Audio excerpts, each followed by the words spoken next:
As a జర్నలిస్ట్గా జన్మ ధన్యం సార్ ఈరోజు నాది.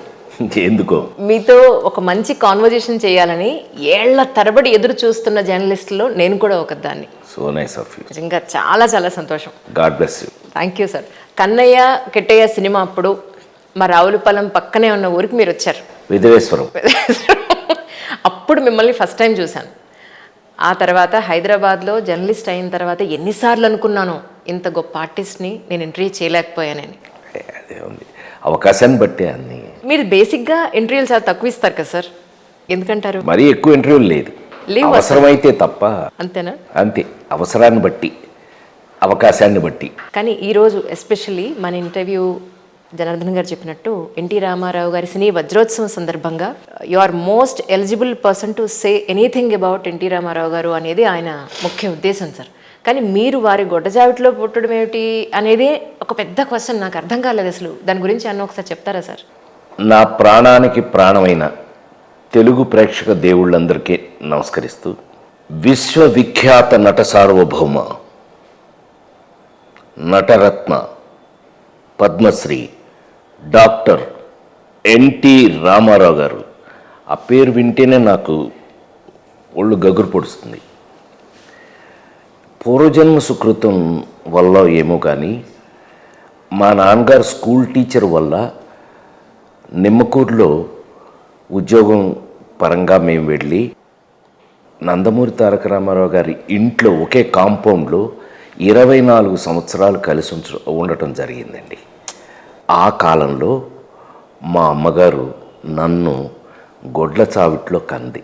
అంటే తెల్లవారుజామున ఏదో గేదెలు అరుస్తున్నాయని దానికి మేత వేయడానికి లేచి ఈవిడ మేత వేయడానికి అక్కడ గొడ్డ చావిట్లోకి వెళ్ళి అక్కడే నొప్పులు వచ్చి పడిపోయింది. నందమూరి తారక రామారావు గారు అమ్మగారు వెంకటరామమ్మ గారు చేతిలో నేను తెల్లవారుజామున 3:05కి పుట్టడం జరిగింది. అది ఏదో జన్మలో నేను చేసుకున్న పుణ్యం.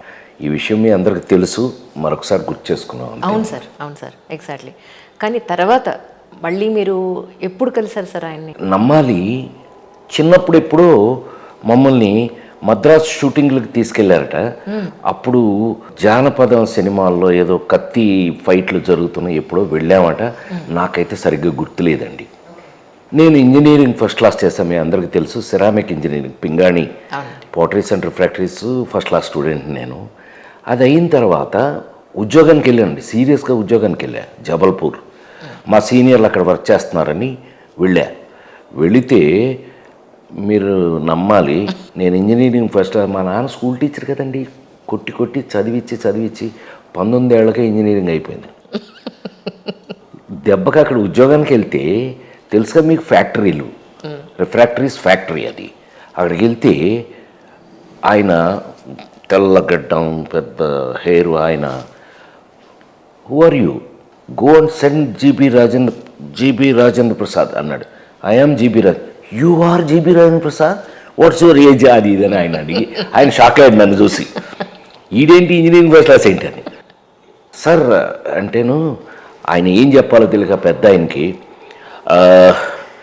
Come after 2-3 years then I give you job అన్నాడు.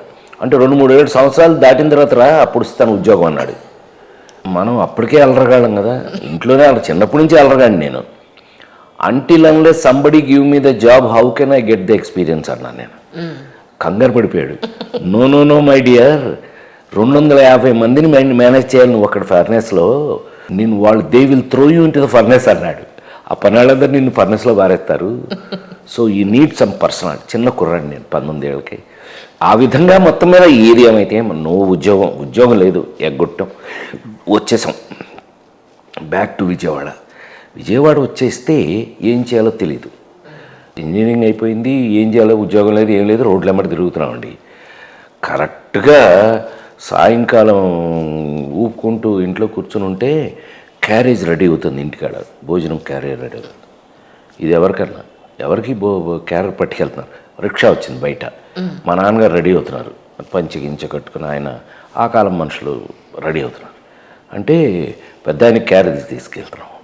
పెద్ద ఆయన, ఎవరా పెద్ద ఆయన అన్న, ఎన్టీ రామారావు రా. అమ్మ బాబోయ్ నేను కూడా వస్తాను. ఏది ఏమైతే గొడవ చేసి ఆయన అమ్మటి వెళ్ళి ఆయన్ని చూస్తే అక్కడ విజయవాడలో దుర్గా కళామందిరం అని మనకి ఫేమస్ థియేటర్ ఉండేది విజయవాడది. ఆ పక్కనే విజయ గెస్ట్ హౌస్ నేను వెళ్ళేటప్పుడు కొన్ని వేల మంది జనాల నుంచి ఉన్నారు. ఆయన బయటకు వచ్చారు.